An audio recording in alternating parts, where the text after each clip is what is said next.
ഹബീബായ അഷ്റഫുൽ ഖൽഖ് റസൂലുള്ളാഹി സ്വല്ലല്ലാഹു അലൈഹി വസല്ലം തങ്ങളെ കുറിച്ച് അവിടുത്തെ ജീവിതത്തെ കുറിച്ച് എത്ര പറഞ്ഞാലും അത് പറഞ്ഞു തീർക്കാൻ, അതിനൊരു അറ്റമുണ്ടാക്കാൻ ഒരാളെ കൊണ്ടും കഴിയൂല.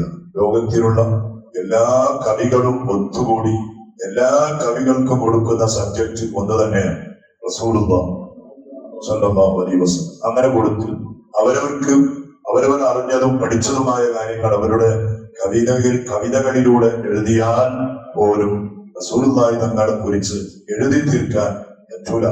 അതാണ് മുഹമ്മദ് റസൂലുള്ളാഹി സ്വല്ലല്ലാഹു അലൈഹി വസല്ലം. റസൂലുള്ളാഹി തങ്ങൾ നിഅമത്താണ്. നിഅമത്തിനെ കുറിച്ച് ഖുർആൻ നമ്മോട് പറഞ്ഞു, അല്ലാഹുവിന്റെ നിഅമത്തിനെ നിങ്ങൾ എണ്ണി തീർക്കാൻ എണ്ണാൻ തുടങ്ങിയാൽ അത് നിങ്ങൾക്ക് ക്ലിപ്തപ്പെടുത്താൻ കഴിയൂല. ഈ നിഅമത്ത് അല്ലാഹ് എന്നതിന് ഒരുപാട് മുഫസ്സിരീങ്ങൾ അല്ലാഹുവിന്റെ നിഅമത്ത് എന്താണ്, അല്ലാഹുവിന്റെ നിഅമത്ത് അത് മുത്തായ റസൂലുള്ളാഹി സ്വല്ലല്ലാഹു അലൈഹി വസല്ലം തങ്ങളാണ് എന്ന് പോലും എഴുതി വെച്ച മുഫസ്സിരീങ്ങൾ. നിയമത്തങ്ങൾ ഇവിടെ ഈമാൻ നമുക്കിന്ന് ലാ ഇലാഹ ഇല്ലല്ലാഹ് മുഹമ്മദ് റസൂലുള്ളാഹി നമ്മുടെ ഉള്ളിൽ കടന്നു വരാൻ കാരണക്കാരൻ ആരാണ്? മുഹമ്മദ് റസൂലുള്ളാഹി സ്വല്ലല്ലാഹു അലൈഹി വസല്ലം തങ്ങളാണ്. റസൂലുള്ളാഹി തങ്ങൾ കടന്നു വന്നത് കൊണ്ടാണ് നമ്മുടെ ജീവിതത്തെ ഈ രൂപത്തിലെങ്കിലും നമുക്ക് ചെറിയ ഒരു മാറ്റമുണ്ടാക്കാൻ കഴിഞ്ഞത്. അതാണ് നിഅമത്ത്. റസൂലുള്ളാഹി തങ്ങൾ വലിയ നിഅമത്താണ്. ഖുർആൻ പറഞ്ഞു, ലഖദ് മന്നല്ലാഹു അലൽ മുഅ്മിനീന, മുഅ്മിനീങ്ങൾക്ക് അല്ലാഹു ചെയ്ത ഏറ്റവും വലിയ നിഅമത്ത് എന്താ? ഇദ് ബഅസ ഫീഹിം റസൂലൻ മിൻ അൻഫുസിഹിം, അവരുടെ കൂട്ടത്തിൽ നിന്ന്, അവരുടെ മനുഷ്യവർഗത്തിൽ നിന്ന് തന്നെ ഒരു പ്രവാചകനെ നമ്മിലേക്ക് അല്ലാഹു തആല അയച്ചു തന്നു എന്നതാണ്. ഇങ്ങനെ ഒരു ജിന്നുകളുടെ കൂട്ടത്തിലോ അല്ലെങ്കിൽ മലക്കുകളുടെ കൂട്ടത്തിലോ ഉള്ള ഒരു പ്രവാചകനാവുമായിരുന്നുവെങ്കിൽ നമുക്ക് വേണ്ടതുപോലെ കാര്യങ്ങൾ മനസ്സിലാക്കാൻ കഴിയൂല. പക്ഷെ ഇതാരല്ല, മഹാന്മാരായ സ്വഹാബത്ത്, ആ സ്വഹാബത്തിന്റെ ഇടയിൽ തന്നെ ചെറുപ്പക്കാരനായി ജീവിക്കാൻ തുടങ്ങി, വലുതായി കല്യാണം കഴിച്ച് എല്ലാം അവർ ജീവിതത്തിൽ ദർശിച്ച കണ്ട ഒരു വ്യക്തിത്വം അവരിലേക്ക് പ്രവാചകനായി അല്ലാഹു അയച്ചു കൊടുത്തു എന്നതാണ് ഏറ്റവും വലിയ നിയമം. അതുകൊണ്ടാണ് ആ മഹാന്മാരായ സ്വഹാബത്തിന് ആ രൂപത്തിലുള്ള മാറ്റങ്ങൾ ഉണ്ടായത്. മഹാനായ സയ്യിദുനാ ഉമർ ഇബ്നുൽ ഖത്താബ് റളിയല്ലാഹു ആരായാലും ഉമർ തങ്ങൾ ഇസ്ലാമിലേക്ക് കടന്നു വരുന്നതിന് മുമ്പ് ഉമർ തങ്ങളടക്കം ഒരുപാട് സ്വഹാബത്തിനെ കുറിച്ച് പറഞ്ഞിരുന്നത് അഫദ്ദാണ്. ഭയങ്കര പരുക്കൻ സ്വഭാവക്കാരനാണ്. പറഞ്ഞു റസൂലുള്ളാഹി തങ്ങളെ കുറിച്ച്, നിങ്ങൾ അങ്ങനെ ആവുമായിരുന്നുവെങ്കിൽ നിങ്ങൾക്ക് ഒരാളെ കിട്ടുമായിരുന്നില്ല നബിയാണ്. നിങ്ങളുടെ സ്വഭാവം അങ്ങനെ ഒരു ഭയങ്കര കർക്കശമായ ഒരു സ്വഭാവത്തിന്റെ ഉടമ നിങ്ങൾ ആവുമായിരുന്നുവെങ്കിൽ. എന്നാൽ സ്വഹാബത്തുള്ളവരും പരിശുദ്ധമായ ദീനിലേക്ക് കടന്നു വരുന്നതിന് മുമ്പ് അവരുടെ സ്വഭാവം അങ്ങനെയായിരുന്നു. ഭയങ്കര സ്ട്രോങ് സ്വഭാവക്കാരായിരുന്നു. ആനായ സയ്യിദുനാ ഉമർ ഇബ്നുൽ ഖത്താബ് റളിയല്ലാഹു അൻഹു അമീറുൽ മുഅ്മിനീൻ ആയ സമയത്ത് തന്നെ ആനായ ഉമർ തങ്ങൾ ഭയങ്കര ഗൗരവ സ്വഭാവക്കാരനായിരുന്നു. അമീറുൽ മുഅ്മിനീൻ ആയ സമയത്ത് മദീനയിൽ ഒരു സംഭവം ഉണ്ടായി. ഒരു പെണ്ണ് വ്യഭിചരിച്ച് പെണ്ണിന് ഗർഭമുണ്ടായിട്ട് 4 മാസമൊക്കെ കഴിഞ്ഞതിന് ശേഷമാണ് ആ പെണ്ണിന് കുറച്ച് ദീനിബോധം, അല്ലാഹുവിനെ കുറിച്ചുള്ള ഒരു പേടി വന്നു. അങ്ങനെ മഹാനായ ഉമർ ഇബ്നുൽ ഖത്താബ് റളിയല്ലാഹു അൻഹുവിന്റെ അടുത്ത് അതിന്റെ വ്യഭിചാരത്തിന്റെ ആ ഹദ് നടപ്പിലാക്കാൻ വേണ്ടിയിട്ട് ആ പെണ്ണ് തന്നെ കേസ് കൊടുത്തു. ഇങ്ങനെ ഞാൻ വ്യഭിചരിച്ചിട്ടുണ്ട്, വയറ്റിൽ കുഞ്ഞുണ്ട്, അപ്പൊ അതിനെ കുറിച്ചിട്ടുള്ള ഒരു വിധി ഉണ്ടാക്കി തരണോ? അങ്ങനെ കുറച്ച് കഴിഞ്ഞ് മഹാനായ സയ്യിദുനാ ഉമർ ഇബ്നുൽ ഖത്താബ് റളിയല്ലാഹു അൻഹു വിധി നടപ്പിലാക്കാൻ വേണ്ടിയിട്ട് ആ പെണ്ണിനെ കോടതിയിലേക്ക് വിളിച്ചു. ഉമർ തങ്ങൾ വിളിച്ചു എന്ന് കേട്ടപ്പോൾ തന്നെ ആ പെണ്ണിന് ഭയങ്കര പേടി. അമീറുൽ മുഅ്മിനീനല്ല, ന്യായം പോലെ, നീതി പോലെ നടപ്പിലാക്കുന്ന ഒരു ഭരണാധികാരിയാണ്. അങ്ങനെ പേടിച്ച സമയത്ത് എന്തായാലോ ഈ ഗർഭം അലസിപ്പോയി, അതിലൂടെ ഗർഭം അലസിപ്പോയി. ഞാനെങ്കിലോ 4 മാസം കഴിഞ്ഞ ഗർഭിണിയായിരുന്നു. അങ്ങനെ മഹാനായ സയ്യിദുനാ ഉമർ ഇബ്നുൽ ഖത്താബ് റളിയല്ലാഹു അൻഹുവിന്റെ അടുത്ത ആളുകളെന്ന് പറഞ്ഞു, അമീറുൽ മുഅ്മിനീൻ, നിങ്ങൾ വിധിക്ക് വേണ്ടി വിളിച്ച ആ ഗർഭിണിയായ സഹോദരിയുടെ ഗർഭം അലസിപ്പോയിട്ടുണ്ട്. അലസിപ്പോവാൻ കാരണം എന്താ? ഉമർ ഞങ്ങൾ വിളിച്ചു എന്ന് പറയുമ്പോൾ തന്നെ ഒരു പേടിയാണ്. അവനല്ല, നമ്മുടെ കൂട്ടത്തിൽ നമ്മുടെ വീട്ടിലുള്ള ഗർഭിണികൾ അലസിപ്പോകുന്ന പേടി കൊണ്ട്, ഇപ്പൊ പേടിച്ചിട്ടല്ല, അത് യാത്ര പോകുമ്പോഴോ അല്ലെങ്കിൽ മറ്റുള്ള അവസരങ്ങളിൽ ഗർഭം അലസിപ്പോകുമെന്ന പേടി കൊണ്ട് ജീവിക്കുന്ന ഒരുപാട് സഹോദരിമാരുണ്ട്. പക്ഷെ ഞാൻ എന്നെ പേടിച്ചില്ല. ഉമർ തങ്ങളുടെ വിധി എന്തായിരിക്കും? ഉമർ തങ്ങളുടെ ആ ന്യായപരമായ നീതിപരമായ വിധി, അതുപോലെ ഉമർ തങ്ങളുടെ സ്വഭാവം വളരെ കർക്കശമായ, ദീനിന്റെ വിഷയത്തിൽ ഒരു വിട്ടുവീഴ്ച പോലും ചെയ്യാത്ത രൂപത്തിലുള്ള ഒരു സ്വഭാവക്കാരൻ.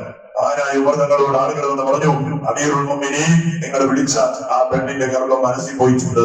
കാരണം എന്താണെന്ന് ചോദിച്ചു. കാരണം എന്താണെന്ന് ചോദിച്ചപ്പോ ആളുകൾ പറഞ്ഞു, നിങ്ങളുടെ വിധിയെ പേടിച്ചിട്ടാണ്.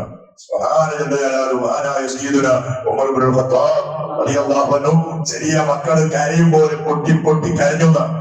ഉമർ തങ്ങൾ കരയാൻ തുടങ്ങിയതാണ്. ഏത് ഉമറാണ്? ഏത് ഈ കരയുന്ന ഉമർ ഏതാണ്? ഒരു കാലത്ത് സുബ്ഹാനല്ലാഹ് ജലാലും മുഴുവനും മക്കാര് മുഴുവനും പേടിച്ചിരുന്ന ഉമറായിരുന്നു. ഉമർ ഒരു വഴിയിൽ വരുമ്പോ സുബ്ഹാനല്ലാഹ് ആളുകൾക്ക് ഭയങ്കര പേടിയാണ്. ഇസ്ലാമിലേക്ക് വന്നതിന് ശേഷം ആ ഉമർ തങ്ങളെ കുറിച്ച് അഭിപ്രായങ്ങൾ പറഞ്ഞു, ഉമർ ഒരു വഴിയിൽ കിടക്കുന്നുണ്ട്, ആ വഴിയിലൂടെ ശൈത്താൻ വരുന്നുണ്ടെങ്കിൽ ശൈത്താൻ പോലും വഴിമാറി പോകുന്നതാണ്. അത്രയും പേടിയാണ് ഉമർ തങ്ങളെ കുറിച്ച്. അങ്ങനെ മഹാനായ സയ്യിദുന ഉമർ ഇബ്നുൽ ഖത്താബ് റളിയല്ലാഹു അൻഹു മക്കളെ പോലെ കരഞ്ഞതാണ്. അങ്ങനെ പിന്നെന്ത് ചെയ്യും? അമീറുൽ മുഅ്മിനീനാണ്, അമീറുൽ മുഅ്മിനീനാണ്. അങ്ങനെ മഹാനായ ഉമർ തങ്ങൾ അതൊക്കെ കഴിഞ്ഞതിന് ശേഷം മദീനയിലുള്ള വലിയ പ്രഗത്ഭരായ 12 വലിയ ആലിമീങ്ങളെ വിളിച്ചു വരുത്തിയത് ഇതിനു വേണ്ടിയിട്ട് ഈ വിഷയത്തിൽ ഒരു മസല പറയാൻ. ഇനി ഉമറാകുന്ന ഞാൻ തെറ്റുകാരനായി പോകുമോ? ഉമറാകുന്ന ഞാൻ അള്ളാഹുവിന്റെ കോടതിയിലെത്തുമ്പോ തെറ്റുകാരനായി പോകുമോ? കാരണം എന്നെ കൊണ്ടല്ലേ ആ പെണ്ണിന്റെ ഗർഭം മനസ്സിൽ പോയത്. ഇത് വ്യഭിചാരത്തിനുണ്ടായതാണോ അല്ലത് വേറെ വിഷയം. പക്ഷെ എന്നെ കൊണ്ട് ആ ഗർഭം മനസ്സിൽ പോയിട്ടുണ്ടെങ്കിൽ ഉമറാകുന്ന ഞാൻ തെറ്റുകാരനായി പോകുമോ? 12 വലിയ മഹാന്മാരായ ആലിമീങ്ങളെ വിളിച്ചു. അതിൽ ഒരാളായിരുന്നു മഹാനായ സയ്യിദുനാ അലി ഇബ്നു അബീ ത്വാലിബ് റളിയല്ലാഹു അൻഹു. അങ്ങനെ 12 ആളുകൾ ഇരുന്നു, ചർച്ച ചെയ്തു. 11 ആളുകൾ മസല പറഞ്ഞു, അമീറുൽ മുഅ്മിനീൻ നിങ്ങൾ പേടിക്കേണ്ടതില്ല, അതിന് നിങ്ങൾ കാരണക്കാരൊന്നുമല്ല, പേടിച്ചത് കൊണ്ടല്ലേ അങ്ങനെ ആയിപ്പോയത്, അതുകൊണ്ട് നിങ്ങൾ അല്ലാഹുവിന്റെ അടുത്ത് ഒരുപാട് നിങ്ങൾക്കൊരു ഉത്തരവാദിത്വം ഇല്ല എന്ന് പറഞ്ഞ് 11 ആലിമീങ്ങൾ മസല കൊടുത്തു. പക്ഷേ മഹാനായ സയ്യിദുനാ അലി ഇബ്നു അബീ ത്വാലിബ് റളിയല്ലാഹു അൻഹു ഒന്നും മുണ്ടില്ല, മൗനിയായിരുന്നു, ഒന്നും മുണ്ടില്ല, മിണ്ടാതിരുന്നു. അപ്പൊ ഉമർ തങ്ങൾ അറിയാതെ നമ്മളോട് ചോദിച്ചത്രേ, എന്താ അലി നീ ഒന്നും കൊണ്ടുന്നില്ലല്ലോ, ഒന്നും സംസാരിക്കുന്നില്ലല്ലോ? മഹാനായ അലി ഇബ്നു അബീ ത്വാലിബ് റളിയല്ലാഹു അൻഹു ഉമർ തങ്ങളോട് പറഞ്ഞത്രേ, അമീറുൽ മുഅ്മിനീൻ നിങ്ങളുടെ അമീറല്ലേ, നിങ്ങൾ മദീനയുടെ ഭരണാധികാരിയല്ലേ, നിങ്ങളെ സന്തോഷിപ്പിക്കാൻ വേണ്ടിയിട്ട് 12 ആലിമീങ്ങൾ നിങ്ങൾക്കൊത്ത് മസല പറയുമ്പോൾ ഞാനിത് പറയാനാണോ? നിങ്ങൾ അമീറുൽ മുഅ്മിനീനാണ്, നിങ്ങളെ സന്തോഷിപ്പിക്കാൻ വേണ്ടിയിട്ടാണ് 11 ആളുകൾ മസല പറഞ്ഞത്. അള്ളാന്റെ അടുത്ത് ഉത്തരവാദിയല്ല, എന്റെ ഉത്തരവാദിയല്ല, നിങ്ങൾ തന്നെയാണ് ഉത്തരവാദി. നിങ്ങളുടെ സ്വഭാവമാണ്. ഒരു അമീറുൽ മുഅ്മിനീൻ ആകുമ്പോ ആളുകളോട് പെരുമാറേണ്ട വിഷയത്തിൽ നിങ്ങൾ കുറച്ച് സൗമ്യത നിങ്ങൾ പാലിക്കണം. അമീറുൽ മുഅ്മിനീൻ ആളുകൾ പേടിക്കേണ്ട മനുഷ്യനല്ല, ആളുകൾ അടുക്കേണ്ട മനുഷ്യരാണ്. നിങ്ങളുടെ സ്വഭാവം കൊണ്ട് ആളുകൾ നിങ്ങളിലേക്ക് അടുത്തു വരണം. അമീറുൽ മുഅ്മിനീൻ പറഞ്ഞ വിറക്കേണ്ടതല്ല, സന്തോഷിക്കേണ്ടതാണ്. പ്രശ്നങ്ങൾ വരുമ്പോ, പ്രയാസങ്ങൾ വരുമ്പോ നിങ്ങളുടെ അടുത്ത് സന്തോഷത്തോട് കൂടി വന്നിട്ട് അവതരിപ്പിക്കാൻ കഴിയണം. അതിന്റെ സ്വഭാവം നിങ്ങൾക്ക് വേണം. പക്ഷെ നിങ്ങളിൽ അതില്ല. ഇല്ലാത്തത് കൊണ്ടാണ് ആ പെണ്ണിന്റെ ഗർഭം മനസ്സിൽ പോയത്. അതുകൊണ്ട് നിങ്ങൾ അല്ലാഹുവിന്റെ അടുത്ത് ഉത്തരവാദി തന്നെയാണ്. 11 ആളുകളോട് കൂടെ നിൽക്കാൻ എന്നെ കൊണ്ട് കഴിയൂല. മഹാനായ സയ്യിദുനാ അമീറുൽ മുഅ്മിനീൻ അലി ഇബ്നു അബീ ത്വാലിബ് റളിയല്ലാഹു അൻഹു മസല പറഞ്ഞതാണ്. പിന്നെ അതിന്റെ ആ ടെൻഷനും അതിന്റെ ബേജാറും മഹാനായ ഉമർ തങ്ങൾ മരിക്കുന്നത് വരെ അവിടുത്തെ മനസ്സിൽ ഇങ്ങനെ അലട്ടിയതാണ്. അതാണ് അമീറുൽ മുഅ്മിനീൻ. അതിന് മരണം വരെ ആ ബേജാറിന് തീർന്നു പോയില്ല. എപ്പോഴും ഇങ്ങനെ. അങ്ങനെ മഹാനായ ഉമർ തങ്ങൾ അവസാന വഫാത്തിന്റെ സമയമായി, അല്ലെ, മരണത്തിന്റെ സമയമായി. അഭിമായ തങ്ങളെ പോലെ 63 വയസ്സിലാണ് ഉമർ തങ്ങൾ ഈ ലോകത്തോട് വിട പറഞ്ഞു പോയത്.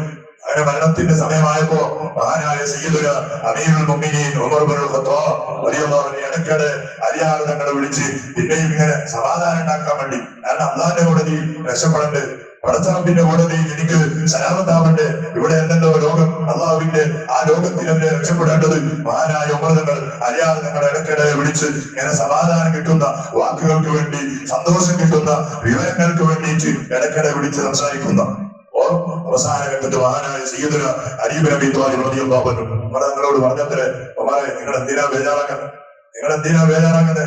നിങ്ങളെ കുറിച്ച് ഹബീബായ റസൂലുള്ളാഹി സ്വല്ലല്ലാഹു അലൈഹി വസല്ലം തങ്ങൾ ദീർഘമായ നേരം നിങ്ങളുടെ പ്രശംസകളും നിങ്ങളുടെ മദഹുകളും നിങ്ങളുടെ ജീവിതത്തെ കുറിച്ച് നല്ല രൂപത്തിലുള്ള വാക്കുകൾ പറയുന്ന ഒരുപാട് സംസാരങ്ങൾ ഞാൻ കേട്ടവരാ. നമ്മുടെ ഹബീബ് നിങ്ങളെ കുറിച്ച് അങ്ങനെ പറഞ്ഞിട്ടുണ്ടെങ്കിൽ നിങ്ങൾ ഒരിക്കലും ആഖിറത്തിൽ നിങ്ങൾ പരാജയപ്പെടൂല. ആഖിറത്തിൽ നിങ്ങൾ ഒരിക്കലും ബേജാറാവുന്ന ഒരു അവസ്ഥ ഉണ്ടാവൂല. നിങ്ങൾ എന്തിനാ ബേജാറാകുന്നത് എന്ന് അറിയാതെ തങ്ങൾ മഹാനായ ഉമർ തങ്ങളോട് പറയുമ്പോ ഉമർ തങ്ങൾ ചോദിച്ചു, അല്ല അലി, ഈ പറഞ്ഞ വിഷയം ഹബീബായ തങ്ങൾ എന്നെ കുറിച്ച് മധുരങ്ങളും സന്തോഷങ്ങളും നല്ല രൂപത്തിലുള്ള വാക്കുകളും പറഞ്ഞു എന്നതിന് നീ അള്ളാഹിന്റെ അടുത്ത് സാക്ഷിക്കോ ചോദിച്ചു. അള്ളാഹിന്റെ അടുത്ത് സാക്ഷിക്കോ? ആരോട്? അറിയാതെ തങ്ങളോട് ഉമർ തങ്ങൾ ചോദിക്കുന്ന ചോദ്യം. അപ്പൊ അയാൾ നിങ്ങൾ പറഞ്ഞ വാക്കുണ്ട്, എന്തിനാ ഉമ്മാരെ നീ പേടിക്കുന്നത്?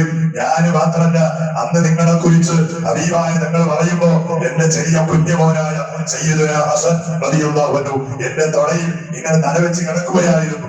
ഞാൻ മാത്രം കേട്ടതല്ല, ഹബീബായ തങ്ങൾ നിങ്ങളെ കുറിച്ച് പറയുന്നത് എന്റെ കുഞ്ഞുമോനായ ഹസന് പോലും കേട്ടിട്ടുണ്ട്. അതുകൊണ്ട് ഞാൻ മാത്രമല്ല, എന്റെ കുഞ്ഞുമോനായ ഹസനും നിങ്ങൾക്ക് വേണ്ടി അള്ളാന്റെ ലോകത്ത് സാക്ഷി പറയുമെന്ന് സയ്യിദുനാ അലി ഇബ്നു അബീ ത്വാലിബ് റളിയല്ലാഹു അൻഹു അങ്ങനെ പറയുമ്പോഴാണ് ഉമർ നിങ്ങൾക്ക് ആശ്വാസമായത്.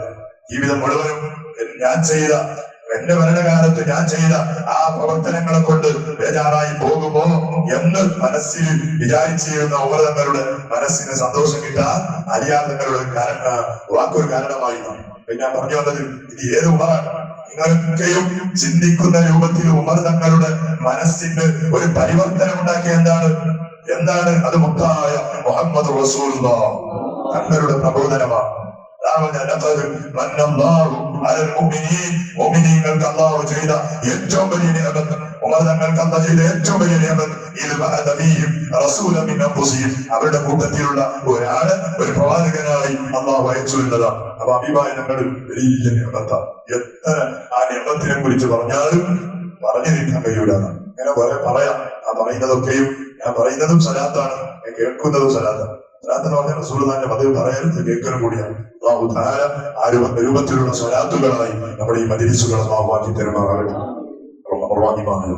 മലിക്കുൽ ജബ്ബാറായ സയ്യിദായ അല്ലാഹ്, ഈ സുബഹിന്റെ നേരം റബീഉൽ അവ്വൽ മാസം സുബഹിന്റെ സമയമാണ്. പടച്ചവനെ വുദൂഓടുകൂടി ഓരോരുത്തരും ഇവിടെ ഇരിക്കുന്നു, അത് പറയുന്നു, കേൾക്കുന്നു.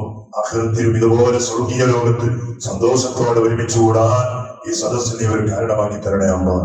പടച്ചവനെ, ജീവിതത്തിൽ ഒരുപാട് തെറ്റുകൾ, കുറ്റങ്ങൾ അറിയാതെ ഞങ്ങൾ ചെയ്തിട്ടുണ്ട്. പക്ഷേ ഉമർ തങ്ങളെ പോലെ ഞങ്ങൾ അതിനെക്കുറിച്ച് ചിന്തിച്ച് കരഞ്ഞവരെല്ലാം കരയാൻ നമുക്ക് തോന്നിയിട്ടില്ല. പടച്ചവനെ, നമ്മുടെ കൽബ് ആ രൂപത്തിലുള്ള കൽബാണല്ലോ. തെറ്റുകൾ ധാരാളം ചെയ്യും, കുറ്റങ്ങൾ ചെയ്യും, മറ്റുള്ളവരെ കുറിച്ച് ദൈവത്തും നമീമത്തും പറയും, പരദൂഷണങ്ങൾ പറയും, കൈകൊണ്ടും കാലുകൊണ്ടും നാവുകൊണ്ടും കണ്ണുകൊണ്ടും മനസ്സുകൊണ്ടും കൽബുകൊണ്ടും എല്ലാം കൊണ്ടും ഹറാമുകളെ ചെയ്യും. പക്ഷെ അതിനെക്കുറിച്ചുള്ള ഒരു കുറ്റബോധം ഇന്ന് വരെ നമ്മുടെ മനസ്സിൽ കടന്നു വന്നിട്ടില്ല. പടച്ചോനെ, അത് നമ്മുടെ ഈമാനിന്റെ കുറവാണെങ്കിൽ നമ്മുടെ ഈമാൻ നീ വർദ്ധിപ്പിച്ചു തരണേ അല്ലാഹ്. നമ്മുടെ കൽബ് ഈമാൻ കൊണ്ട് നീ വെളിച്ചമാക്കി തരണേ അല്ലാഹ്. നമ്മുടെ ജീവിതത്തിൽ ചെയ്ത പാപങ്ങൾ മുഴുവനും നാം ചെല്ലിയ സ്വലാത്തിന്റെ ബർക്കത്ത് കൊണ്ട് ഞങ്ങൾക്ക് നീ പൊരുത്തുക അല്ലാഹ്. നീ മാപ്പ് ചെയ്ത് തരണേ അല്ലാഹ്. ഒരുപാട് ആളുകൾ ശാരീരികമായി തളർന്ന് വീടുകളിൽ, ഹോസ്പിറ്റലുകളിൽ സുഖമില്ലാതെ കിടപ്പിലാണല്ലോ. ചെറിയ മക്കളും അതുപോലെ സഹോദരിമാർ, അതുപോലെ ഒരുപാട് യുവാക്കൾ, ഒരുപാട് പ്രായമുള്ളവർ, നമ്മുടെ ഈ പള്ളിയെ സ്നേഹിച്ച ഒരുപാട് മുഅ്മിനീങ്ങൾ പടച്ചവനെ സുഖമില്ലാതെ ആരോഗ്യ പ്രശ്നം കൊണ്ട് വലിയ വേദനയിലാണ്. അവർക്ക് നീ പരിപൂർണ്ണ ആഫിയത്ത് നൽകണേ അല്ലാഹ്. ആരോഗ്യം നൽകണേ അല്ലാഹ്. ഈ സദസ്സിലും പടച്ചവനെ മുട്ടുവേദന കൊണ്ട്, നടുവേദന കൊണ്ട്, ഞരമ്പിന്റെ പ്രശ്നം കൊണ്ട്, വയറുവേദന കൊണ്ട് യാ അല്ലാഹ് പടച്ചവനെ, ഡോക്ടർമാരും പേടിക്കപ്പെടുന്ന രോഗങ്ങളുണ്ട് എന്ന് പോലും പറഞ്ഞ ആളുകൾ ഈ സദസ്സിലുണ്ട്. യാ അല്ലാഹ് ശിഫാ നൽകണേ അല്ലാഹ്. മാറ്റി തരണേ അല്ലാഹ്. നിങ്ങളുടെ ഏറ്റവും വലിയ പ്രതീക്ഷ നീയാണ്. ഡോക്ടർമാർ പറഞ്ഞതല്ല, ഡോക്ടർമാർ പറഞ്ഞതിന് വിപരീതമായി പലതും ഈ ലോകത്ത് നടന്നത് ഞങ്ങൾക്കറിയാം. പക്ഷെ നിന്റെ വിധിക്ക് വിപരീതമായി ഒന്നും ഇവിടെ ഇന്ന് വരെ സംഭവിച്ചിട്ടില്ല പടച്ചോനെ. അതുകൊണ്ട് യാ അല്ലാഹ് ഞങ്ങൾക്ക് വിധിക്കുന്നതൊക്കെയും സന്തോഷകരമായ വിധികളാക്കണേ അല്ലാഹ്. രോഗങ്ങൾ മുഴുവൻ മാറ്റിത്താ അല്ലാഹ്, പ്രയാസങ്ങൾ തീർത്തുതാ അല്ലാഹ്, കടങ്ങൾ വീട്ടിത്താ അല്ലാഹ്. ജീവിതം സന്തോഷമുള്ള ജീവിതമാക്കണേ അല്ലാഹ്. ഗൾഫിലും മറ്റും അധ്വാനിക്കുന്ന നമ്മുടെ കുടുംബങ്ങളും നാട്ടുകാരും സ്നേഹിതന്മാരും യാ അല്ലാഹ്, നമ്മുടെ പള്ളി മദ്രസ സ്ഥാപനങ്ങൾ, നമ്മുടെ നാട്ടിലുള്ള പാവങ്ങൾ, അവരൊക്കെയും പ്രയാസഘട്ടത്തിൽ സഹായിക്കുന്നവരായ നല്ലവരായ മുഅ്മിനീങ്ങൾ, അവരൊക്കെയും നീ സഹായിക്കണേ അല്ലാഹ്. അവരുടെ പ്രശ്നങ്ങളും പ്രയാസങ്ങളും നീ പരിഹരിച്ചു കൊടുക്കണേ അല്ലാഹ്. മരിച്ചുപോയ നമ്മുടെ ഒരുപാട് കുടുംബങ്ങൾ ഇന്ന് പള്ളിക്കാട്ടിലാണല്ലോ. ചെറിയ മക്കളടക്കം, നമ്മുടെ ഉമ്മമാരടക്കം, ഉപ്പമാരും ജ്യേഷ്ഠാനുജന്മാർ, അങ്ങനെ പലരും കുടുംബത്തിൽ നിന്ന് മരിച്ചുപോയി. പടച്ചവനെ, അവർക്കെല്ലാം നീ മഗ്ഫിറത്തും മർഹമത്തും നൽകി അവരുടെ പരലോക ജീവിതം നീ റാഹത്തിലാക്കണേ അല്ലാഹ്. ബിഹഖി സയ്യിദിനാ മുഹമ്മദിൻ വബിബറകതി റസൂലില്ലാഹ് സല്ലല്ലാഹു അലൈഹി വസല്ലം ബിഫദ്ലി റസൂലില്ലാഹ് സല്ലല്ലാഹു അലൈഹി വസല്ലം അബ്ദുകൽ മിസ്കീനു യർജു ഫദ്ലകൽ ജമ്മൽ ഗഫീറു ഫീക ഖദ് അഹ്സൻതു ظني يا بشير يا نذير مرحبا يا نور عيني مرحبا جد الحسين مرحبا أهلا وسهلا مرحبا يا خير داعي يا نبي سلام عليكم يا رسول سلام عليكم يا أمين سلام عليكم صلوات الله عليكم حسبنا الله ونعم الوكيل نعم المولى ونعم النصير حسبنا الله ونعم الوكيل نعم المولى ونعم النصير حسبنا الله ونعم الوكيل نعم المولى ونعم النصير صلى الله على محمد صلى الله عليه وسلم على محمد صلى الله عليه وسلم صلى الله على محمد صلى الله عليه وسلم صلى الله على محمد